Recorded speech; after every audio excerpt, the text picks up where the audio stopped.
I paid my parents' bills and bought my dad a Rolex, but on his birthday he smiled and said, "Respect can't be bought with money, daughter," so I stopped paying. Now they have no money, and they have no daughter either. My name is Emily, and I am the king of toilet paper. Yes, you heard that right. I don't sell luxury cars. I don't own a tech company, and I'm not in construction. My fortune comes from the toilet paper business. My factory produces tons of rolls every month, from the cheapest ones that feel like sandpaper to the premium ones, triple ply and camel scented. During the pandemic, while everyone was struggling with financial crises, I was doubling my income. But to my parents, that meant nothing. "4 years of college for this?" my father would say with a mocking smile every time someone asked what I did for a living. "My daughter is a great businesswoman. Every day thousands of people think of her right when they're in the bathroom," my mother joked between laughs. My older brother Ryan, who worked at a bank and barely made enough to get by, also had something to say. "Emily, admit it. You're a millionaire thanks to the world's bathrooms." They all found it funny, but whenever they needed money, they suddenly forgot the jokes. When my parents couldn't pay the mortgage, I paid for it. When my mother wanted to remodel the house, I paid for it. When Ryan got into financial trouble, I helped him. I never denied them anything. But every time they talked about my work, they did it with that condescending tone, as if my money was worth less because it came from something they considered insignificant. I remember when I bought my father a Rolex, his lifelong dream. A gold, elegant watch, the kind that makes you feel powerful just by looking at it. "What is this?" he asked in surprise when I took it out of the box. "A gift, Dad." "This cost a fortune. Where did you get so much money from?" "From the business, Dad." "Ah, of course, from toilet paper," he muttered with an ironic smile. I took a deep breath. "If you don't like it, I can return it." He stared at it for a few seconds before putting it on his wrist. "Well, since you already bought it." He accepted it just like always. They took my money, but never my respect. A year later, we were at the Grand Steakhouse celebrating his 60th birthday. I had paid for everything. The venue, the dinner, the wine, the live music. Nothing cheap, everything first class. My parents were surrounded by friends and family. Everyone was laughing, enjoying the food, and then came the toast. My father stood up, holding his glass, smiling. "I want to make a special toast," he said in a loud voice. The room fell silent. I smiled, expecting words of gratitude, but instead my father said, "Let us toast to my daughter Emily, who thinks that throwing money at us will make us respect her more." Everyone laughed. I felt a knot in my stomach. "Excuse me?" I asked, thinking I had misheard. My father took a sip of wine and patted me on the shoulder. "Don't get upset, daughter. It's just a joke." "Yeah, Em, don't be so sensitive," Ryan said, laughing. My mother nodded. "You know how your father is. He likes to joke around." I looked at everyone at the table. They were laughing, enjoying themselves, completely unaware of what those words really meant. I had given them everything. I paid for their house, their luxuries, their dinners, and yet I was still just a joke to them. I set my glass down on the table and stood up. "If my money means nothing to you, then I suppose you don't need it anymore." Silence fell over the table. "What do you mean?" my mother asked with a tense smile. I put on my jacket and looked at my father. "It means you won't receive a single cent from me anymore. From now on, you'll pay your own bills." Ryan laughed. "Come on, don't be so dramatic." "This isn't drama, it's reality. If my money doesn't earn me respect, it won't buy you comfort either." My father set his glass down on the table with force. "So you're just going to abandon us over a joke?" "No, Dad. You abandoned me a long time ago when you decided my success wasn't worth anything." And with that, I left. I walked out of the restaurant, got into my car, and sat there in silence. I thought I'd feel anger, sadness, or disappointment. But you know what I felt? Relief.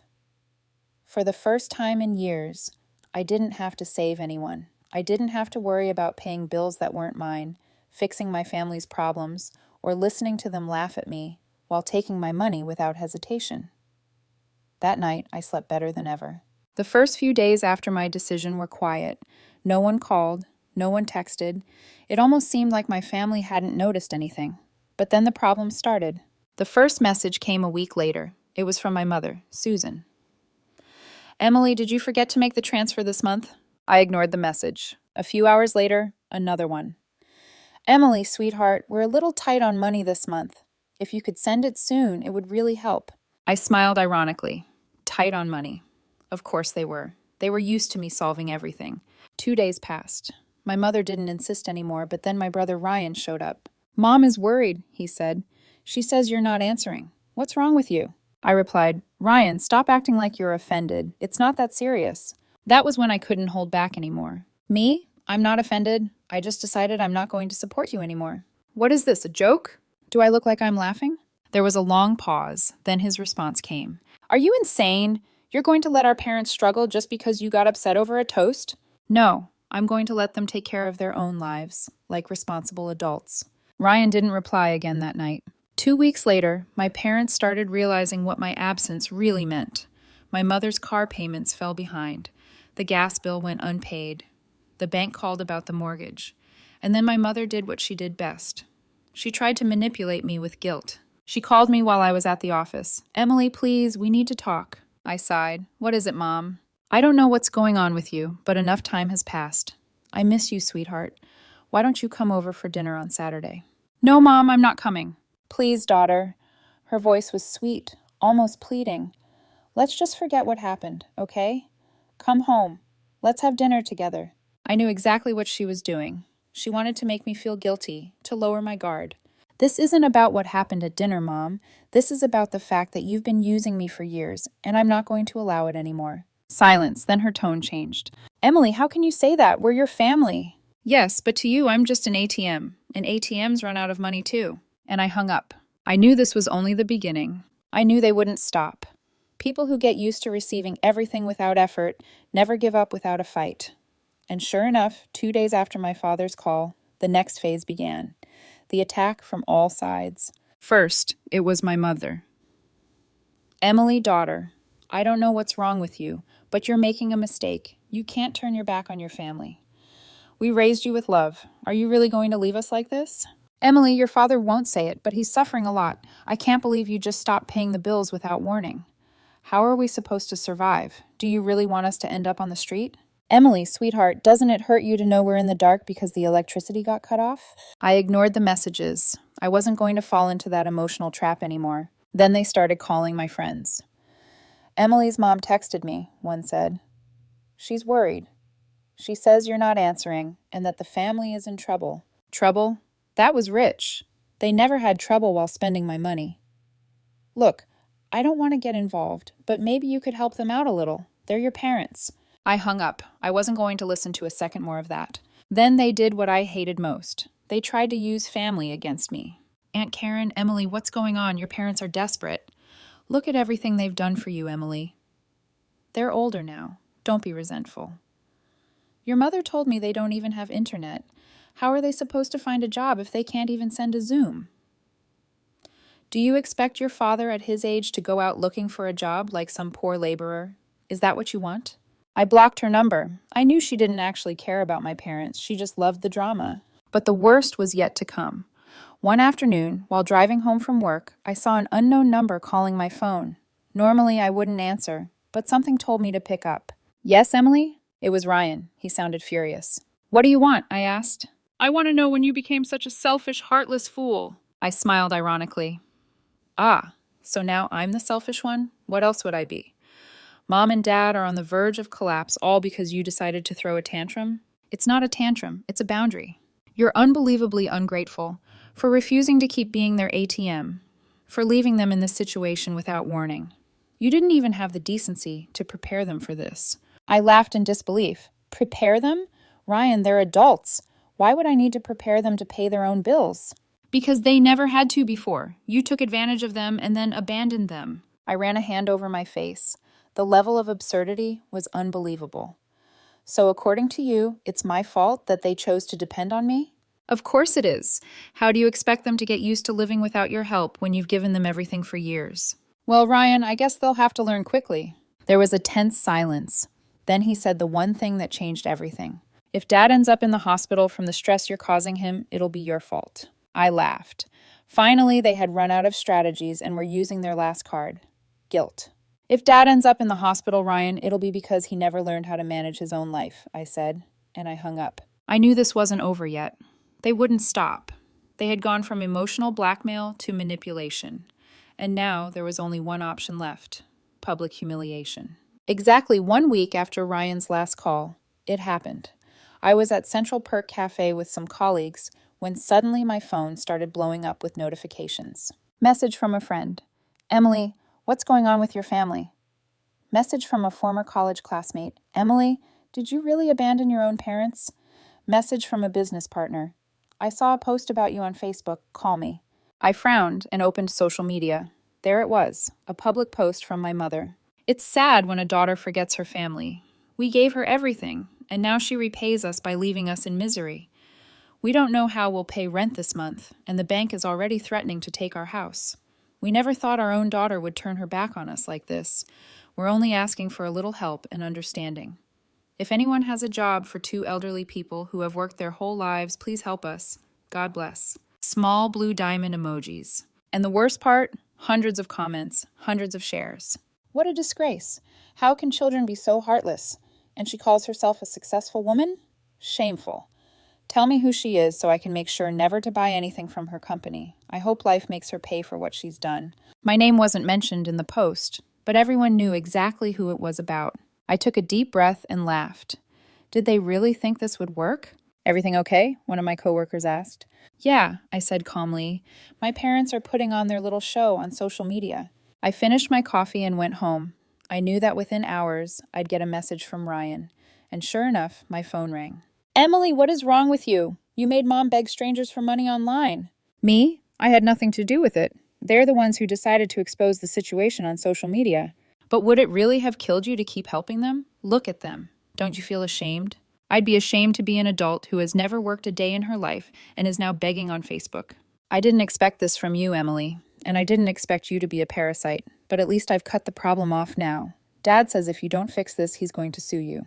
I burst out laughing. Sue me for what? Not paying their bills? Good luck with that. Ryan stopped replying. I knew he realized I was right. Then my mother called. I sighed and picked up. Her voice sounded broken, almost as if she had been crying. What do you want, Mom? You don't have to do this. We just want things to go back to the way they were. I smiled sadly. No, Mom. You want me to go back to paying for everything while you keep seeing me as a failure? That's not true, she cried. Yes, it is. If I had been a doctor, a lawyer, or an engineer, you would have been proud of me. But since I sell toilet paper, I'm just a joke to you. She didn't answer. I knew I was right. Mom, do you know what's the most ironic thing? That you never forgave me for my business, but you had no problem using my money all these years. She sobbed. Emily, please. No, Mom, no more. I hung up. I knew this meant the war was coming to an end, but there was still one final blow left. After my mother's last call, I expected more manipulation attempts. I thought they would insist, keep trying to make me change my mind. But all I got was silence. No messages, no calls, no passive-aggressive posts on social media. At first, I thought they had learned their lesson, that they had finally accepted that their lives didn't depend on me. I was wrong. What really happened was that they were preparing their final move. 2 months later, I received a letter from the bank. At first, I thought it was a mistake. I had no debt. My accounts were in order. But when I opened it, the contents left me frozen. It was a formal notification. My parents had tried to use my name to refinance their mortgage. Not only had they attempted to put my name on their debt, but they had also forged my signature. I grabbed my phone and called my mother immediately. Emily, I knew you would call. So you really thought you could steal from me and get away with it? It's not stealing. It was just a mistake. We plan to pay it back. With what money, Mom? You have no income. Dad can barely cover his own expenses. Or were you expecting me to fix it too? We had no other option. Yes, you did. You could have worked. You could have sold the house and moved somewhere cheaper, but instead you chose to deceive me. She sobbed. Your father didn't want to do it. It was my idea. I don't care who did it. You're both responsible, Mom. If you report this, you'll ruin us. There it was, the last card, blackmail. If I pressed charges, they might face legal consequences. Their house would almost certainly be repossessed. Their reputation would be destroyed. But that wasn't my fault. They had put themselves in that situation. Mom, you're not my problem anymore. Emily, please, we're your family. I took a deep breath. No, you're just two people who tried to take advantage of me. And I hung up. The next day, I went straight to the bank. I explained the situation and provided evidence that I had nothing to do with the mortgage. My parents were officially notified. A few weeks later, their house was put up for auction. They tried to stop the process, but there was nothing they could do. In the end, they were forced to move into a small apartment. No luxuries, no comforts. And of course, Ryan didn't take long to come looking for me. One day, I ran into Ryan outside my office. He looked worse than ever, deep, dark circles under his eyes, disheveled clothes, an expression of pure desperation. We need to talk. There's nothing to talk about. Emily, please. Dad is sick. Mom is devastated. They can't live like this. This is how normal people live, Ryan. It's not my fault they don't know what it means to earn a living. But you have money. It wouldn't cost you anything to help them. Exactly. It wouldn't cost me anything, and that's why I won't do it. Ryan looked at me with pure hatred. You only think about yourself, and you've been taking advantage of me for too long. But at least I know how to live without depending on anyone. I turned my back on him and walked into my office. I knew that was the last time I would see him. 6 months passed. During that time, my business continued to grow. I traveled, enjoyed my life, and focused on what truly mattered.